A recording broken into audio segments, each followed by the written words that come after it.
So, hello. Good evening actually. Good morning na. Kasi time check, 12:15 a.m. na. So, nag-aalis na yung mga bisita ko, mga kapag-anak ko, family ko. Ngayon, ang nanay is magliligpit na. So, pasensya na sa akin nagmamantikang mukha. So, I just wanna thank lang sa lahat ng bumati, sa lahat ng nag-comment sa aking mga posts, sa aking mga updates simula pa nung before ng celebration before May 1 yung mga post ko, reel ko. Thank you so much po sa lahat. Hindi ko na po kayo maisa-isang replyan. Basta lahat po ng bumati. Maraming salamat po. Appreciated much talaga yung ma-browse nyo lang yung mga post ko, magbumati kayo. Napakalaking kasiyahan na po sa akin yon. Sobrang ina-appreciate ko lahat ng mga nagko-comment, bumabati sa lahat ng mga post ko. Thank you so much. Kalipas na ang aming ika-25th wedding anniversary. So, mag-share lang ako ng konting sharing lang. I'm so proud lang sa daddy ko kasi bago siya mawala, binili na niya ako. Sabi niya, "Mama, pag nawala ako, mag-asawa ka pa rin." Kasi syempre, tatanda yung mga mag-aasawa yung mga anak natin. May iwan ka, paano pag nagsarili na sila. Proud ako kasi kahit na may nararamdaman siya, alam niya mawawala siya. Ako pa rin yung iniisip niya, di ba? Ako pa rin yung inaalala niya. Naawa siya, natatanda daw ako mag-isa. So, sorry daddy. Hindi kita susundin. Actually, ayaw ko talagang sundin kasi yun ang lagi kong dasal na ayoko na. Kasi siya lang naman talaga ang my one and only. Hanggang sa, until my last breath. So, siya lang talaga ang asawa ko, ang daddy ko.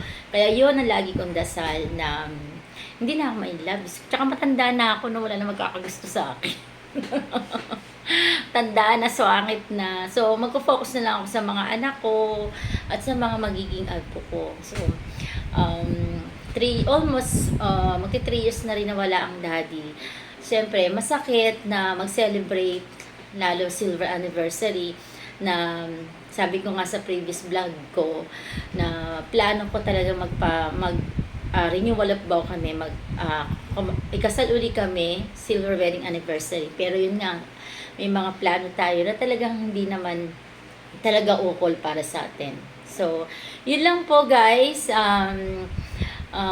Maraming salamat. Maraming salamat sa inyo. At tutuwa din ako sa family ko na kahit konti lang handa ako, as in, parang kami lang, gusto pa rin nilang makiselebrate sa akin. So, kahit pa paano, napawi yung lungkot ko, di ba?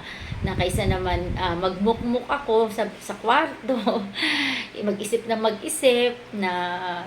celebrate ako ng anniversary, walang daddy. O, di ba? Nandiyan ang family ko. At least, napapatawa ka, napapasaya ka, banding kami. Maganda sama namin magpipinsan kami. Mga pamangkin ko, nakakatuwa.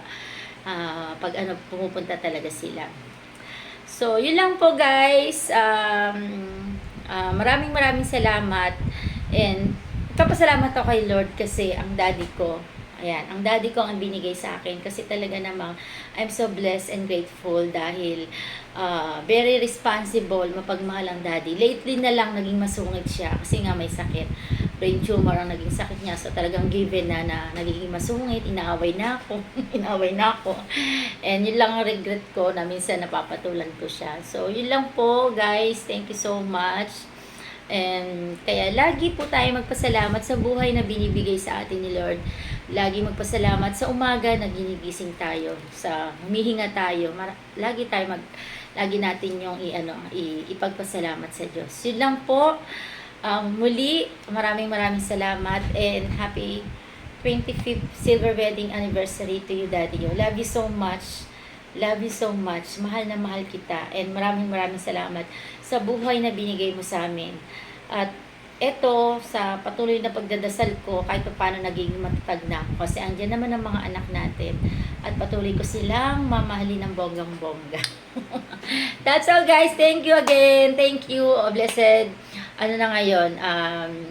Thursday, nakalib naman ako ngayon. Meron kaming privilege leave sa office na anniversary leave and bala ko magpunta ng BIR. Asikasuhin yung mga dapat kong asikasuhin. That's all. Thank you, thank you, thank you. Thank you.